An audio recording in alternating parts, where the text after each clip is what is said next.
Assalamualaikum warahmatullahi wabarakatuh. Perkenalkan, nama saya Mahmudatul Maufiroh dengan NIM 1262072111032 dari kelas MPI 3B Fakultas Tarbiyah dan Ilmu Keguruan. Di sini saya akan menjawab pertanyaan-pertanyaan dari UAS Matkul Manajemen Peserta Didik. Adapun soal yang pertama yaitu buatlah penjelasan singkat tentang pengertian, tujuan, ruang lingkup dan pentingnya mata kuliah manajemen peserta didik bagi Anda manajemen jurusan MPI. Menurut saya, manajemen peserta didik adalah mengatur kegiatan peserta didik agar kegiatan-kegiatan tersebut menunjang proses belajar mengajar sehingga dapat berjalan dengan lancar, tertib dan teratur, sehingga dapat memberikan kontribusi bagi pencapaian tujuan sekolah dan tujuan pendidikan secara keseluruhan. Tujuan dari manajemen peserta didik yaitu mengatur kegiatan-kegiatan peserta didik agar kegiatan tersebut menunjang proses pembelajaran di sekolah agar berjalan lancar, tertib dan teratur sehingga tercapainya tujuan pembelajaran yang efektif dan efisien. Adapun ruang lingkup manajemen peserta didik yaitu yang pertama sebagai perencanaan peserta didik. Dengan adanya perencanaan ini, maka masalah-masalah yang muncul akan segera teratasi cepat mungkin. Yang kedua, penerimaan peserta didik. Hal ini sangat penting dilakukan karena merupakan salah satu kegiatan manajemen peserta didik. Yang ketiga, orientasi peserta didik. Orientasi ini dilakukan ketika peserta didik selesai melakukan daftar ulang dan peserta didik akan melakukan orientasi atau pengenalan di hari pertama masuk sekolah. Hal ini dilakukan agar peserta didik mengenal seluk-beluk sekolah yang akan ditempati. Yang keempat, mengatur kehadiran dan ketidakhadiran peserta didik. Kehadiran peserta didik di sekolah ialah suatu hal yang kedepannya akan memunculkan interaksi atau proses pembelajaran di sekolah. Yang kelima, pengelompokan peserta didik.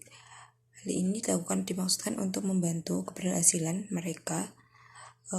Pengelompokan ini dikenal dengan pembagian kelas dan jurusan untuk peserta didik. Yang keenam, mengatur evaluasi hasil belajar peserta didik. Evaluasi dilakukan terhadap peserta didik agar pengetahuan sudah sejauh mana perkembangan mereka seiring dengan berjalannya waktu. Yang ketujuh, mengatur kenaikan tingkat peserta didik. Dalam pengaturan kenaikan tingkat atau biasa dikenal dengan kenaikan kelas ini, biasanya disesuaikan dengan kebijakan di sekolah masing-masing. Yang kedelapan, mengatur peserta didik yang mutasi atau drop out. Kedua hal ini harus diatasi dengan baik agar kedepannya tidak menimbulkan permasalahan yang berkepanjangan. Dan terakhir, mengganggu kegiatan di sekolah. Yang kesembilan, kode etik, pengadilan hukum, dan disiplin peserta didik.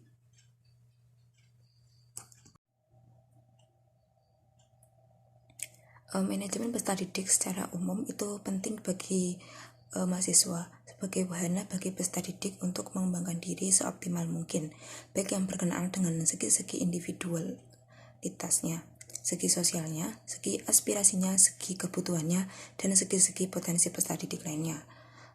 Tujuannya tidak lain agar dapat membantu mahasiswa jurusan MPI dalam menjalankan prinsip-prinsip manajemen agar organisasi dapat berjalan dengan lancar,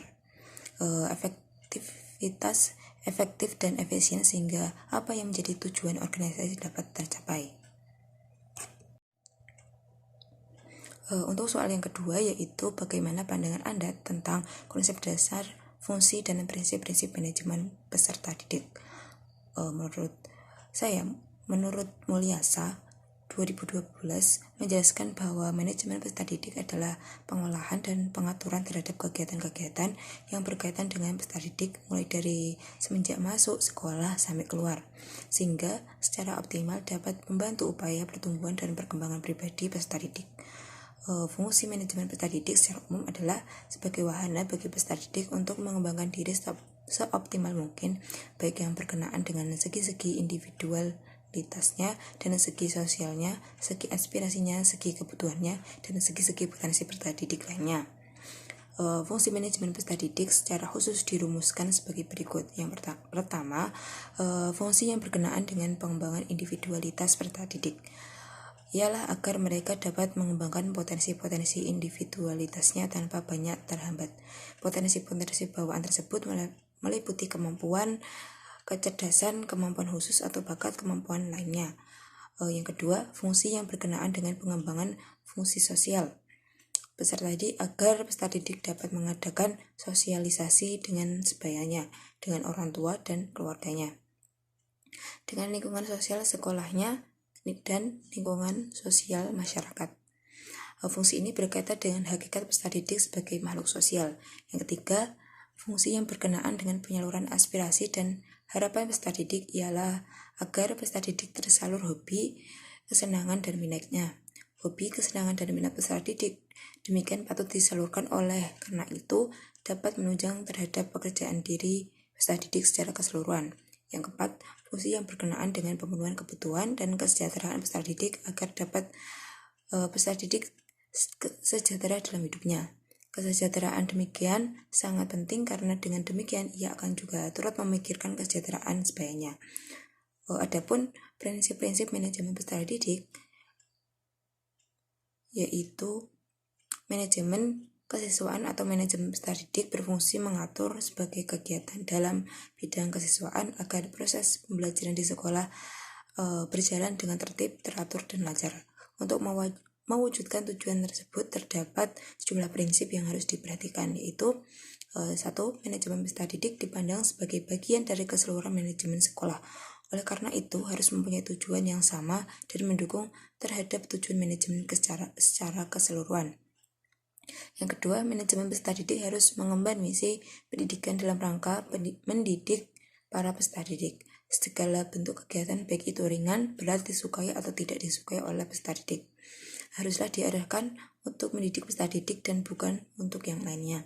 Yang ketiga, kegiatan manajemen peserta didik harus diupayakan untuk mempersatukan peserta didik yang mempunyai aneka ragam latar belakang dan memiliki banyak perbedaan.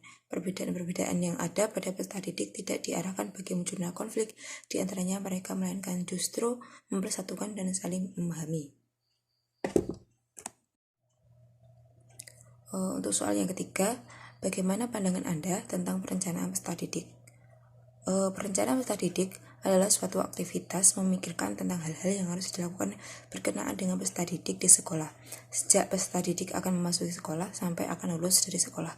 Hasil proses perencanaan ialah sebuah rencana yang tertulis, yaitu suatu kegiatan yang akan dilakukan. Perencanaan sekolah penting dilakukan untuk memberikan arah dan bimbingan para pelaku pendidik dalam rangka menuju perubahan atau tujuan yang lebih baik. Dalam artian peningkatan, pengembangan, dan resiko yang kecil dan untuk mengurangi ketidakpastian masa depan. Untuk soal yang keempat, bagaimana pandangan Anda terkait penerimaan peserta didik ditinjau dari sistem promosi, sistem seleksi, dan sistem zonasi? Sistem yang dimaksud di sini lebih menunjukkan kepada cara ada 3 macam sistem penerimaan peserta didik baru, yakni yang pertama menggunakan sistem promosi. Yang dimaksud dengan sistem promosi adalah penerimaan peserta didik yang sebelumnya tanpa menggunakan seleksi. Mereka yang mendaftar sebagai peserta didik di sekolah bisa diterima begitu saja, sehingga mereka yang mendaftar menjadi peserta didik tidak ada yang ditolak. Sistem promosi ini secara umum berlaku di sekolah-sekolah yang pendaftarannya kurang dari jatah atau daya tampung yang telah ditentukan. Yang kedua, menggunakan sistem seleksi. Sistem seleksi ini digolongkan menjadi 3 macam, yaitu yang pertama seleksi berdasarkan nilai EPTA atau DANEM, yang kedua berdasarkan penelusuran minat dan kemampuan atau PMDK, yang ketiga adalah seleksi berdasarkan hasil tes masuk. Yang ketiga, menggunakan sistem zonasi. Zonasi sekolah adalah jalur penerimaan siswa baru berdasarkan tempat tinggal peserta didik. Berdasarkan regulasinya, sistem PPDB mengatur sekolah negeri milik pemerintah daerah wajib menerima calon peserta didik yang berdomisili pada radius zona terdekat dari sekolah paling sedikit 90% dari total jumlah keseluruhan peserta didik yang diterima. Untuk soal yang kelima, bagaimana efektivitas pengelompokan peserta didik berdasarkan kegiatan, kemampuan, dan sosial emosional? Pengelompokan peserta didik ini tidak dimaksudkan untuk membeda-bedakan peserta didik berdasarkan keahlian dan tingkat kepandaiannya, melainkan maksud pengelompokan ini untuk membantu dalam proses belajar mengajar demi keberhasilan peserta didik tersebut. Dengan kata lain, pengelompokan peserta didik dimaksudkan untuk membantu peserta didik mengembangkan kemampuannya seoptimal mungkin, sehingga pengelompokan tidak boleh diartikan lain kecuali untuk proses pengembangan peserta didik tersebut. Bagaimana kehadiran atau ketidakhadiran peserta didik dari pendekatan kehadiran dan ketidakhadiran, catatan kehadiran, faktor kehadiran, jenis ketidakhadiran. Kehadiran siswa di sekolah atau school attendance adalah keterhadiran atau keikutsertaan siswa secara fisik dan mental terhadap aktivitas sekolah pada jam-jam efektif di sekolah. Sedangkan ketidakhadiran adalah ketiadaan partisipasi secara fisik siswa terhadap kegiatan-kegiatan sekolah. Pada jam-jam efektif sekolah, siswa memang harus berada di sekolah. Kalau tidak ada di sekolah, seyogyanya dapat memberikan keterangan yang sah serta diketahui oleh orang tua atau walinya. Ada banyak sumber penyebab ketidakhadiran siswa di sekolah, baik yang bersumber dari dalam diri siswa itu tersebut, misalnya karena disiplin diri dan motivasi belajar yang rendah, maupun dari luar diri siswa, misalnya lingkungan sekolah dan pergaulan kurang kondusif, dan lingkungan keluarga merupakan salah satu faktor internal yang mungkin bisa menyebabkan ketidakhadiran siswa di sekolah. Pada umumnya, ketidakhadiran siswa dapat dibagi menjadi 3 bagian. Yang pertama yaitu alpha, yaitu ketidakhadiran tanpa keterangan yang jelas dengan alasan yang tidak bisa dipertanggungjawabkan. Yang kedua, izin, ketidakhadiran dengan keterangan dan alasan tertentu yang bisa dipertanggungjawabkan, biasanya disertai surat pemberitahuan dari orang tua. Dan yang ketiga, dikarenakan sakit, ketidakhadiran dengan alasan gangguan kesehatan biasanya disertai surat pemberitahuan dari orang tua dan surat keterangan sakit dari dokter. Rekapitulasi data ketidakhadiran siswa secara perorangan, baik karena alasan alpha, sakit maupun izin, seyogyanya disampaikan kepada orang tua, minimal dilakukan tiap bulan. Hal ini penting agar mengetahui dan dapat mengambil peran dalam upaya mencegah mengatasi masalah ketidakhadiran anaknya. Untuk soal yang nomor 7, yaitu buatlah penjelasan singkat terkait disiplin kelas, teks pembinaan. Disiplin kelas adalah keadaan tertib dan dalam satu kelas yang di dalamnya tergabung guru, siswa, taat kepada tata tertib yang telah ditetapkan. Kelas adalah suatu tertib dan teratur, akan tetapi penuh dengan dinamika dalam melaksanakan program belajar. Ada 3 macam teknik pembinaan disiplin peserta didik. Yang pertama, teknik internal control. Teknik internal control merupakan suatu teknik yang mana disiplin peserta didik haruslah dikendalikan dari luar peserta didik. Peserta didik di dalam kelas senantiasa terus diawasi dan dikontrol agar tidak terbawa dalam kegiatan destruktif dan tidak produktif. Menurut teknik ini, peserta didik di dalam kelas harus terus-menerus disiplin dan tidak perlu ditakuti dengan hukuman dan hadiah. Hukuman diberikan kepada peserta didik yang tidak disiplin dalam kelas, sedangkan hadiah diberikan kepada peserta didik yang disiplin di dalam kelas. Yang kedua yaitu teknik internal control atau inner control. Teknik internal control merupakan kebalikan dari teknik internal control.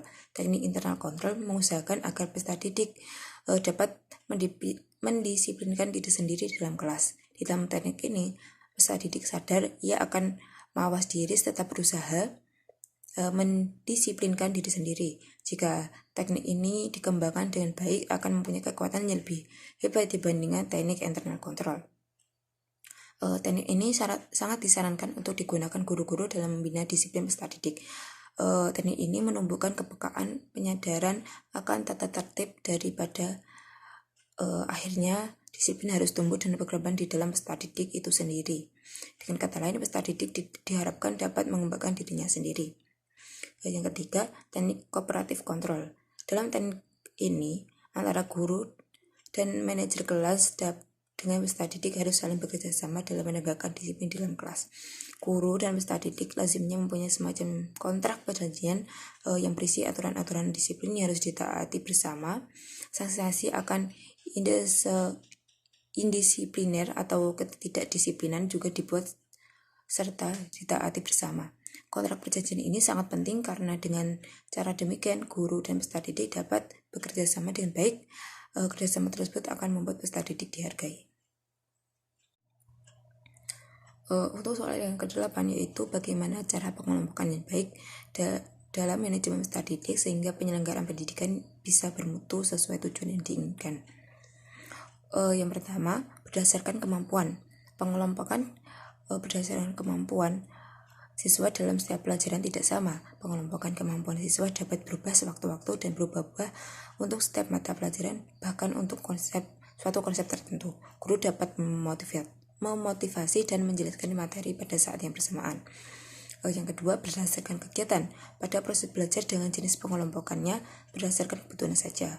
Pada saat pengelompokan bisa saja berubah-ubah kapan saja. Anggota kelompok bisa tidak sama di mana tujuan akhirnya adalah pekerjaan yang ditugaskan. Dalam tugas kelompok, siswa akan belajar menjadi seorang pemimpin anggota kelompok yang baik, bagaimana harus mendengarkan pendapat teman dan memberikan usulan dan sebagainya. Yang ketiga, berdasarkan sosial emosional. Tidak semua peserta didik memiliki kematangan emosional yang sama, sifatnya pun berbeda-beda. Untuk membantu sosial emosional siswa, guru dapat mengelompokkan mereka dengan melihat karakter yang ada. Kegiatan yang diberikan dapat berupa kegiatan apa saja. Dalam banyak orang melupakan perkembangan sosial emosional siswa. Padahal ini akan sangat berpengaruh terhadap learning style siswa yang bersangkutan. Untuk soal yang ke-9 yaitu bagaimana pendapat Anda terkait masalah manajemen peserta didik di lapangan ditinjau dari sistem zonasi, pengelompokan peserta didik, dan macam-macam kenaikan kelas. Menurut pendapat saya terkait masalah manajemen peserta didik di lapangan ditinjau dari sistem zonasi, yaitu peserta didik harus mampu mengendalikan masalah dalam proses sistem zonasi, karena dalam sistem zonasi tersebut terdapat semakin banyak pemalsuan data, terutama SKTM, KK, dan surat keterangan domisili, maka disitulah manajemen peserta didik harus memastikan data-data dengan benar. Yang kedua, pendapat saya terkait masalah manajemen peserta didik di lapangan ditinjau dari pengelompokan peserta didik, yaitu manajemen peserta didik harus mampu mengendalikan masalah pengelompokan peserta didik karena terjadinya perkumpulan siswa yang memiliki kapasitas dan kemampuan yang berbeda-beda, yang memiliki kemampuan akademik yang tinggi, ada pula yang rendah, maka disitulah manajemen peserta didik harus bisa mengelompokkan siswa-siswanya sesuai kemampuan akademik yang dimiliki. Yang ketiga, pendapat saya terkait masalah manajemen peserta didik di lapangan ditinjau dari macam-macam kenaikan kelas, yaitu manajemen peserta didik harus mampu mengendalikan masalah kenaikan kelas karena di mana masih ada banyak peserta didik yang tidak naik kelas karena berbagai hal, salah satunya nilainya di bawah KKM. Disitulah manajemen peserta didik harus bisa melakukan pembelajaran tambahan dan mengganti proses belajar lebih nyaman dari lagi supaya kesenangan dalam belajar. Untuk soal yang ke-10 yaitu carilah dan bacalah 2 abstrak skripsi secara online terkait manajemen peserta didik berdasarkan hasil bacaan Anda. Jelaskan beberapa hal berikut ini. Yang pertama yaitu judul skripsi, yang kedua fokus penelitian atau pertanyaan penelitian, yang ketiga hasil temuan penelitian. Yang pertama, skripsi yang berjudul manajemen peserta didik dalam meningkatkan mutu pendidikan di Madrasah Aliyah Negeri atau MAN 3 Tulungagung. Fokus penelitian dalam penulisan skripsi ini adalah yang pertama, bagaimanakah program rekrutmen peserta didik baru di Madrasah Aliyah Negeri MAN 3 Tulungagung.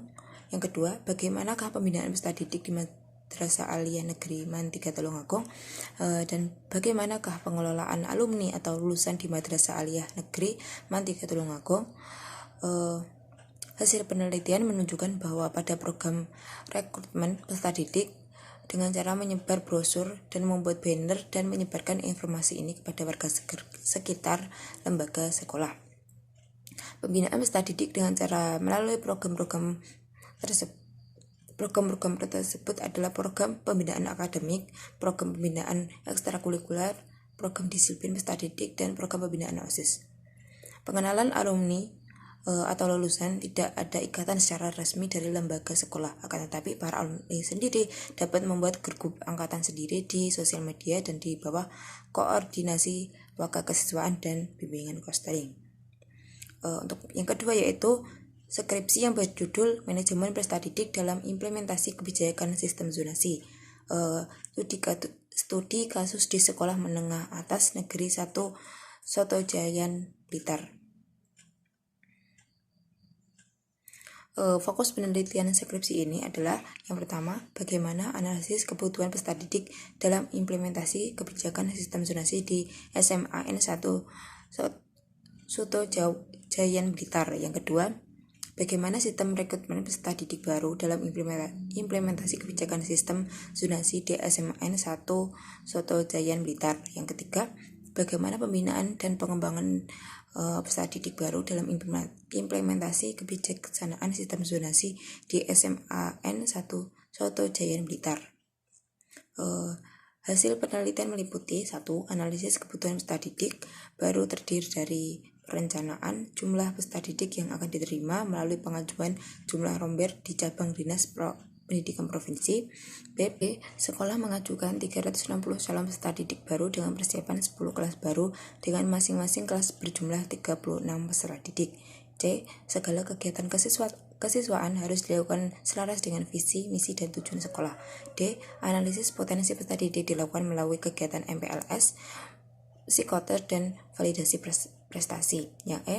Sekolah mempersiapkan segala kebutuhan peserta didik mulai dari sarana dan prasarana, tenaga pendidik dan kependidikan, dan wadah untuk mengembangkan potensi peserta didik. Yang kedua, sistem rekrutmen peserta didik baru terdiri dari A. Sekolah mempersiapkan panitia PPDB sejak awal tahun ajaran baru. B. Promosi PPDB dilaksanakan secara online dan offline. C. PPDB zonasi dilakukan pada tahap keempat secara online dengan mengajukan pada juknis yang diedarkan. D. Peserta didik yang akan lolos seleksi zonasi ditentukan oleh pemerintah berdasarkan jarak rumah dan diumumkan secara website ppdbjatim.net. E.